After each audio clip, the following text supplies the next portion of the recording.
자, 2025년 지금 상법 개정안이 나왔습니다. 1차, 2차가 끝났고 이제 3차 개정 이제 통과를 앞두고 있는데요. 이 3차에서는 소득세법, 법인세법까지 전면 개정안이 나와 있습니다. 특히 자기주식 강제 소각으로 인해서 우리 대표님들 개인소득세가 늘어나고 또 자기주식 처분 손익 불산입으로 법인세까지 또 변화가 있을 것 같아요. 오늘 영상을 통해서 이 상법, 세법 개정안 리스크를 어떻게 대비할지 대표님들 꼭 보셔야 할 것 같고요. 특히 이 자사주가 사업무관 자산인데도 이 부분을 또 잘 모르시는 경우가 있어서 자사주가 지금 관심인 이때 이 부분 어떻게 대응할지 그 로드맵을 우리 양성훈 수석 연구원님과 함께 알려드리도록 하겠습니다. 자, 연구원님, 네, 본인 소개 부탁드립니다. 안녕하세요. 정혜리 가업생계연구소의 양성훈 수석연구원입니다. 저는 기업의 제한된 자원을 가장 효과적으로 활용하는 제도 정비, 이익잉여금을 최저세율로 환원하는 이익금 환원, 주가 조정과 사업무관 자산 축소를 통해 사업 승계를 완료하는 일을 업으로 하고 있습니다. 네, 최근에 이제 상담 들어온 것 중에서 바로 이 자사주랑 관련된 게 좀 있었어요. 어떤 네. 거냐면, 가업승계 제도 중에서 이제 증여특례 제도가 있지 않습니까? 네네. 그런데 그 증여특례를 이미 이제 신고까지 완료했는데 뒤늦게 이제 세금을 더 내라. 증여세를 더 내라. 그래서 어떤 건가 봤더니, 우리는 이게 사업용인 줄 알고, 이거를 공제에 다 같이 넣어서 신고를 했는데, 네.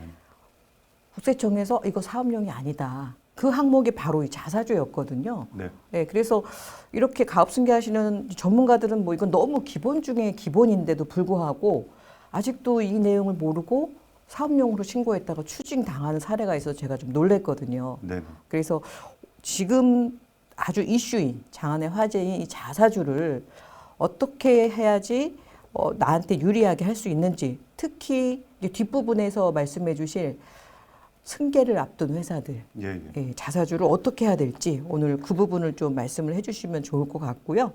우선 첫 번째로 지금 이제 1차 상법 개정안이 우리 대표님들한테 중요한 내용이어서 많이들 관심을 갖고 계신데 여기서 보니까는 뭐 이사의 책임 확대나 전자주총 의무화 같은 게 지금 우리 상장사뿐 아니라 뭐 비상장 회사도 해당이 되는 것 같던데 네. 뭐 어떤 내용인지 또 우리 대표님들은 어떤 부분을 주의해야 될지 좀 네.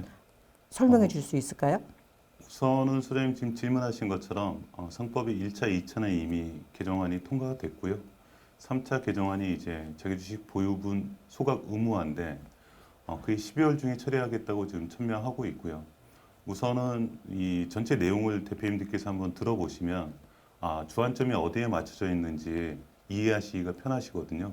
그래서 1차 상법 개정은 네 가지가 됐는데 첫 번째는 아까 말씀하신 대로 이사의 책임이 회사에 대한 책임에서 회사와 주주까지로 확대가 되었고요. 두 번째는 2027년부터 전자주총이 의무화되고요. 세 번째는 이 사회이사로 구분하던 걸 독립이사로 명칭을 변경합니다. 특히 그 감사위원 선출할 때는 최대 주주와 특수관계자 지분 합계를 3%까지로 제한하는 룰이 있는데 사회이사에서 감사위원으로 선출할 때도 적용하는 것으로 개정됩니다. 그러면은 이제 우리 비상장 회사들은 대부분 이제 가족 주주잖아요. 네네. 그렇다면 외부 주주가 없는 회사들은 크게 염려는 안 하셔도 될까요? 영향이 없습니다. 네, 그렇지만 혹시라도 외부 주주, 뭐 투자자가 들어와 있는 회사는 굉장히 민감한 사안이네요. 맞습니다. 네, 우리 대표님들 가족 주주면은 괜찮다고 합니다. 근데 혹시라도 가족 외에 다른 주주가 있다면 요번 이 1, 2차 상법 개정안이 우리 대표님의 경영권에 되게 중요한 역할을 할 것 같습니다. 자, 그리고 요번 2차 개정안은 우리 대표님들이 특히 이제 주주총회 운영에서 민감하게 이제 받아들일 부분이라고 들었거든요. 네네.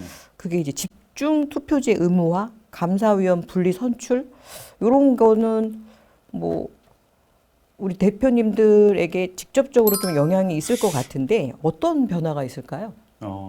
그 부분 2차 상법 개정안도 그 개정도 두 가지가 핵심 사항인데요. 첫 번째는 집중투표제를 의무화합니다. 이 집중투표제는 복수 임원을 선임할 때 활용하는 제도로 제가 한 주를 갖고 있는 주주라고 가정하겠습니다. 이 임원 선임의 건으로 의안은 하나인데 상장사의 경우에는 임원들을 10명을 선출하는 경우, 뭐 그 이상을 선출하는 경우가 태반입니다.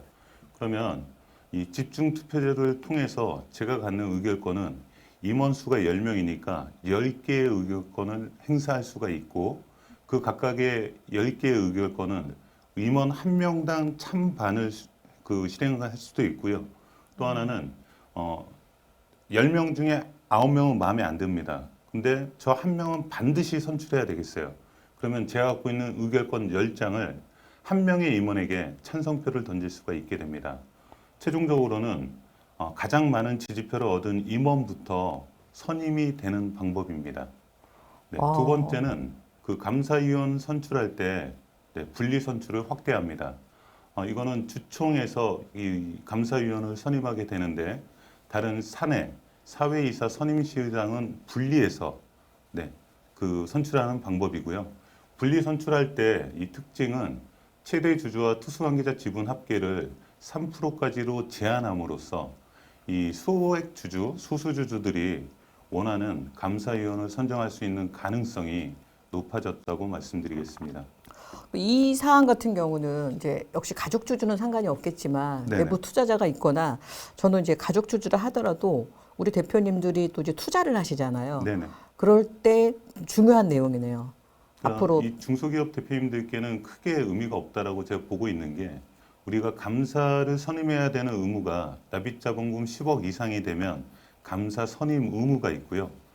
비상장 중소기업은 대부분이 비상근 감사를 두게 됩니다. 상근 감사를 둬야 되는 규정은 자산 1,000억 이상부터 적용이 됩니다. 네네. 제가 지금 대표님들한테 중요하다는 건 우리가 이제 상장 주식들 투자들을 하시잖아요. 네. 대표님들도 주식 투자를 많이 하시니까 요 상법 개정이 어떻게 보면 이제 투자자로서 네. 좀 유리한 개정이 네. 아닐까 다 해서 해당합니다. 말씀을 드렸고요. 이제 핵심입니다. 우리 가장 관심이 뜨겁죠. 여당에서도 이제 올해 안에 반드시 처리하겠다라고 한 3차 상법 개정. 네. 여기서 핵심은 결국 이제 자기 주식을 강제로 뭐 소각한다는 게 핵심일 것 같은데 요거는 상장사뿐 아니라 우리 이제 비상장 회사 대표님들도 영향이 좀 있을 것 같거든요. 현재 논의 사항과 좀 의미를 정리해 주실 수 있을까요?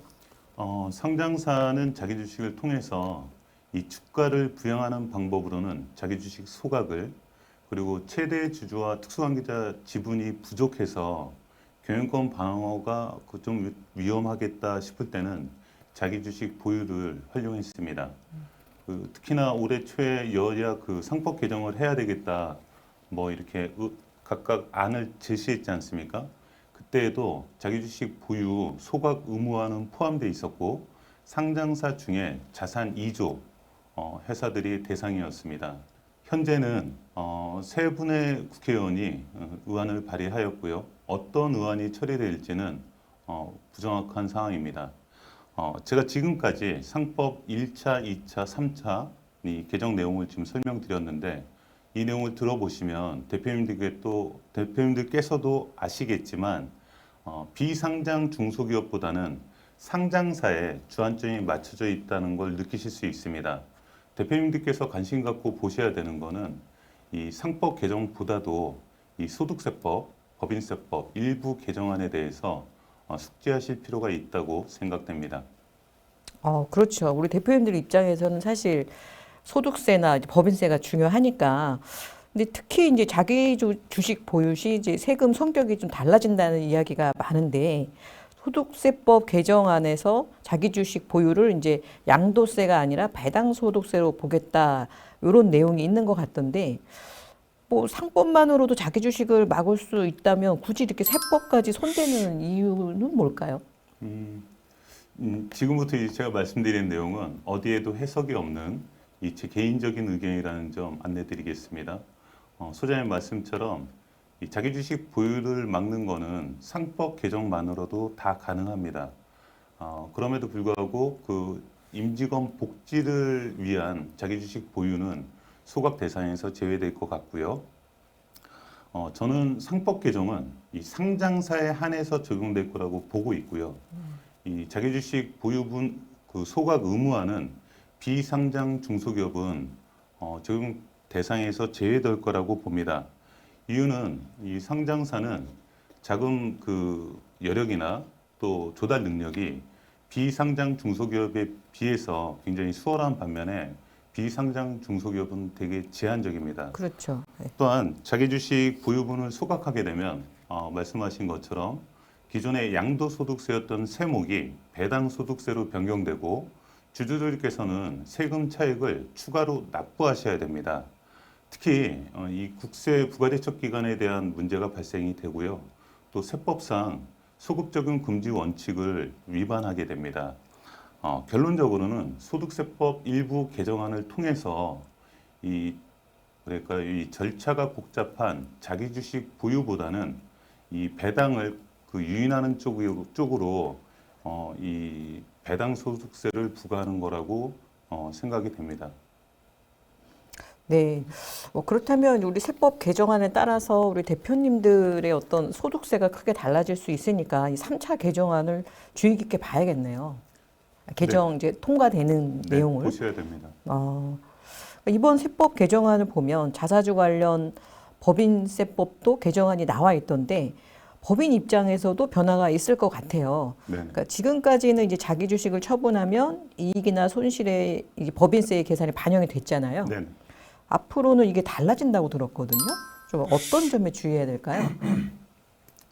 이 자기 주식을 보유하게 되면 이 자본 거래로 자본 계정 내에 자본 조정이라고 있고 거기에 자기 주식 마이너스로 인식하게 됩니다.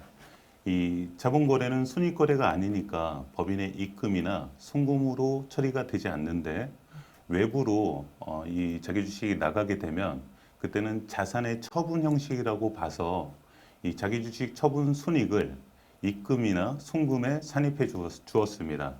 이 내년부터는 자기 주식 처분 순이익을 입금이나 송금 대상에서 배제하는 내용입니다. 네. 그동안 이 자기 주식을 활용한 여러 가지 절세 전략들이 많았는데 좀 이 부분은 과거보다는 조금 더 주의해서 할 필요가 있겠네요. 네. 그리고 연구원님, 우리가 자사주 자기 주식을 뭐 올해 안에 해야 된다. 또 최소 35일에서 36일이 필요하다. 뭐 이런 얘기들이 많이 있잖아요. 그럼 지금이라도 이제 대표님이 뭐 안 바뀔 수도 있지만 바뀐다고 하면 못 하게 되니까 네네. 보유 목적 자사주를 그렇다면 지금이라도 좀 하고 싶은 분들도 있을 것 같은데 뭐 이런 분들은 지금 어떻게 해야 될까요? 네. 이 자기 주식 취득은 이 배당 가능 이익 범위 내에서 실행됩니다. 특히나 이 배당 가능 이익은 전년도 결산자료 기준입니다. 올해 가결산한 자료가 기준이 아니고요. 그 문의하는 분이 많으셔서 다시 설명드리는데 전년도 결산자료 기준으로 배당 가능 이익이 있어야 자기 주식 취득이 가능합니다. 통상 자기 주식 취득은 이 주총에서 자기 주식 취득 결의를 하는데 취득할 그 주식의 종류와 수, 그다음에 총액, 양도 기간 등을 결정하게 됩니다. 그럼 다음 날에 자기 주식 취득과 관계된 통지서가 발송이 되고요. 통지 기간 2주를 지킨 다음에 그 다음 날부터 양도 신청 기간이라고 해서 최소 20일에서 최대 60일까지 잡게 됩니다. 이 양도 신청 기간 마지막 날에 양도 계약서를 작성하고요. 이 계약일로부터 한 달 내에 대금을 지급하면 완료되게 됩니다. 이때 주의하실 점이 하나 있는데 이 주총 서류를 작성하시기 전에 한 주당 주가가 산정이 되어야 되고요. 이때 부당해이 계산부인 규정이 적용이 돼서 주가가 굉장히 정확해야 된다는 점 강조하겠습니다. 자기 주식 보유 취득과 관련해서 한번 정리하자면 주총에서 자기 주식 취득을 결의하고 취득 통지서를 발송하지 않습니까? 2주를 지킨 다음에 최소 양도 기간 20일, 그 다음에 한 달 안에 대금을 지급하게 되면 됩니다. 이때도 이 상법상 모든 절차는 소급이 가능합니다. 소급이 가능한데 저희가 이 자기주식 보유를 최대한 서두르시라고 말씀드리고 있습니다. 그 이유는 연말까지 약 수천 건의 자기주식 보유가 실행될 것 같고요. 그러면 이 수많은 건에 대해서 과세관청에서 눈여겨보게 되지 않습니까? 막판에 몰려서 한 건부터 자세히 볼 거라고 보여집니다. 예, 뭐 할 수는 있겠지만 정말 좀 꼼꼼하게 챙겨야 되겠네요. 네. 본다고 가정하고. 네. 연구원님 앞에서도 제가 잠깐 사례를 말씀드렸는데 네. 최근에 이제 저도 놀랬던 사례가 그 증여 특례라는 거는 말 그대로 특례잖아요. 그러면은 맞습니다. 여기에서 제일 핵심이 사업 무관이냐, 그 사업용이냐가 네. 중요한데 네. 의외로 여기서 실수를 많이 한 케이스를 봤거든요. 네. 그래서 뭐 전문가들이 보기에는 상상도 못할 일인데 이런 승계 업무를 어쩌다가 한번 하시는 분들은 또 네. 그런 실수가 있을 것도 같아요. 많이 있습니다. 네, 그래서 대표님들 뭐 꼭 저희 정엘 가업승계 연구소가 아니더라도 적어도 진짜 한 10번 이상은 해본 전문가에게 하시는 게 맞지 않을까. 그 중에 하나가 아까 이제 사업무관 중에서 자사주가 있는데 이걸 사업무관인지 모르고 신고한 케이스 제가 말씀드렸고요. 네. 또 최근에 저희가 이제 가족교육 학회에서 학술회를 하는데 거기에 대표이신 대표님이 본인도 이제 증여특례 신고를 했다가 지금 추징을 또 맞았다. 예. 네, 그래서 어떤 케이스인지 봤더니 그 현금성 자산, 네네. 네, 이게 3개월이잖아요. 네, 맞습니다. 기준이. 네네. 예, 그런데 우리가 생각하는 3개월은 90일을 생각하잖아요. 네네. 그러니까 아마 이제 그 회장님이 그렇게 해서 이건 사업용으로 해서 같이 신고를 하셨던 거죠. 네네. 근데 추징이 어떻게 나왔냐면 3개월이 90일이 아니다. 92일이다. 예. 이게 월로 하면 어떤 달은 뭐 30일, 28일 이거를 다 하면 365로 12로 나누면 30.5일 나옵니다. 네. 네, 알고 있습니다. 예, 그것 때문에 여기서 말하는 3개월은 92일이다. 그래서 추징이 나왔대요. 예, 10억 정도 여기도 나왔거든요. 네네. 그래서 회장님 되게 화 지금 많이 나셨고 이걸 일반인이 어떻게 하냐. 예, 이렇게 하면은 누가 이런 걸 하겠냐라고 네. 말씀하신 만큼 요거 한 번 더 짚어주시면 좋을 것 같아요. 소장님 지금 말씀하신 것처럼 첫 번째 사례는 현장에서 어이없게 일어나는 일들이 종종 있고요. 두 번째, 한 달에 30.5일로 계산한다는 걸 아는 분은 극히 적습니다. 네. 실제로 아까 맞아요. 말씀하신 대로 거기도 큰 회사고요. 외감이고 회계법인에서 다 체크한 거고. 맞습니다. 예. 근데 이 가업승계 증여특례를 실행하지 않은 분들은 디테일을 알기가 굉장히 어렵고요. 국세청에 질의하셔도 126번 국세청 전화번호 있지 않습니까? 거기 전화하셔도 법적인 효력이 없다라고 먼저 말하지 않습니까? 틀리게 말씀하시는 경우가 많습니다. 이 가업승계 증여특례나 가업상속 공제를 대비하시는 업체는 사업무관 자산을 반드시 정밀 조사를 하셔야 됩니다. 사업무관 자산은 비사업용 토지, 임대용 부동산, 대여금, 5년 평균 현금 유보액의 200%를 초과하는 현금, 그 다음에 금융 투자 자산이 있고요. 5년 평균 현금 유보액의 200%도 올해부터 200%지 작년까지는 150%였습니다. 그리고 현금으로 분류하는 자산들이 구분이 되어 있는데 디테일을 모르시면 현금이 아닌 걸로 CMA 같은 데 드실 수가 있습니다. 네, 그러면 다 사무관 자산이 되는 겁니다. 주의해야 되겠네요. 네네. 네. 그래서 오늘 이제 그 자사주가 이슈인데 이제 이 자사주를 이미 했거나 할 계획이 있으신 대표님들이 추후에 우리가 이제 승계도 계획하고 있다. 이 사업 승계도 이러면은 자사주는 사업무가니까 우리 그러면 승계할 때 방해되겠네. 자사주 우리 그럼 못 하겠네. 라고 생각할 수도 있고 네네. 또 이제 이미 하신 분들은 큰일 났네. 우리 자사주 있는데 이제 가업 승계 어떻게 하지? 이렇게 걱정하는 분도 있을 거란 말이죠. 네. 우리 수소연구원님이 이 부분에 대한 좀 해결 방안, 뭐 네. 자기 주식을 전략적으로 활용하면서도 사업무관 자산을 좀 리스크를 줄일 수 있는 방법이 있다면, 네, 예. 있습니다. 아 그래요? 좀 네. 그것 좀 한번 설명 부탁드립니다. 네. 그 가업승계 증여특례나 가업상속 공제로 사업승계 방향을 잡고 계신 대표님들은 앞서 말씀드렸지만 자기 주식 보유분은 당연히 사무관 자산입니다. 그럼 이번에 이익금 환원 목적으로 자기 주식 보유를 하셨다면 자기 주식 보유 후에 이 통일주권을 발행하고 또 증여 후에 주권 행사를 하고 추가적으로 자기 주식 소각을 통해서 이익금을 환원합니다. 그 후에 증자를 하시게 되면 자기 주식이 희석되게 됩니다. 보유분이. 기존에 만약에 한 15% 갖고 계셨다면 증자를 통해서 한 7%, 10% 이내로 낮출 수가 있고요. 우리가 가업승계 증여특례나 상속공제를 할 때 일반적인 사무관 자산 비율이 기업은 대부분이 25% 이상 나오고 있습니다. 근데 다른 부분들은 충분히 다 줄일 수가 있고요. 자기 주식 보유분 관련한 부분은 증자를 하는 부분이 첫 번째가 있고 두 번째는 부채를 확대하는 겁니다. 사무관 자산이라는 건 총 자산분의 사무관 자산이지 않습니까?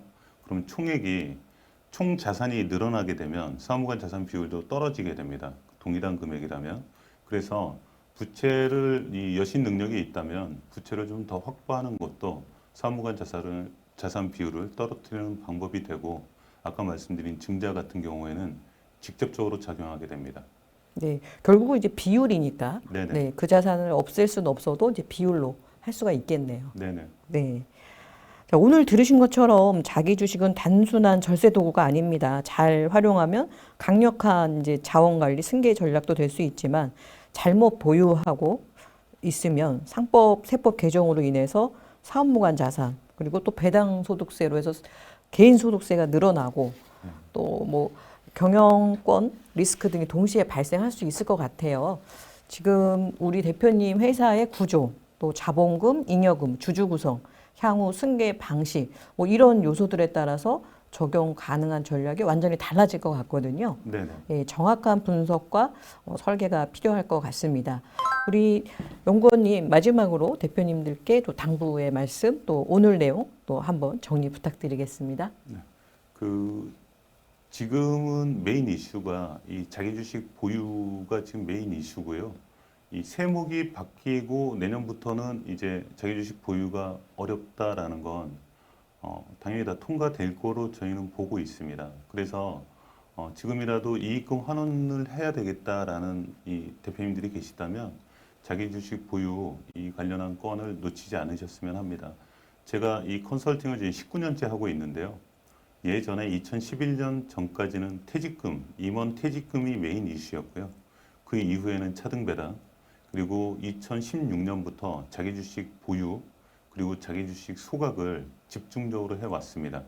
근데 이제 자기 주식 보유도 대법원 판례가 2021년도에 나왔고요. 자기 주식 소각 같은 경우에는 작년에 2024 4265으로 이미 나와 있습니다. 그래서 자기 주식을 절차를 준수하고 모든 주주에게 동일한 기회가 가고 배당 가능 이익 내에서 한다면 문제가 되지 않습니다. 그래서 이번 기회에 지금 자기 주식 보유로 한 15억 이상을 인출하신다라고 하면 그게 내년에 배당 소득세가 부과되지 않습니까? 그럼 세금이 50% 이상 발생이 됩니다. 배당 소득세는 건보료가 붙는 세목이고요. 지금까지는 양도소득세, 분류과세로 가는 세목이기 때문에 여력이 되시는 법인이라면 자기 주식 보유를 올해 안에 꼭 하시라고 강권하겠습니다. 그 자기 주식 보유분을 희석하는 방법까지 다양한 컨설팅 기법이 있으니까 너무 걱정하시지 마시고 가능하시다면 실행하시길 꼭 강권하겠습니다. 네, 우리 대표님들 좀 여유가 있으시다면 예, 자기 주식은 일단 보유하면 활용도가 워낙 많기 때문에 네. 저희가 영상에서 다 다루지 못한 부분도 있습니다. 네, 오늘 내용 들으시면서 나도 좀 체크해 봐야겠다라고 생각되시는 대표님들은 우리 영상 하단에 우리 양성훈 수석연구원님께 상담 남기기 클릭하셔도 되고요. 또 우측 상단에 상담 번호로 남겨주시면 됩니다. 네, 감사합니다. 감사합니다.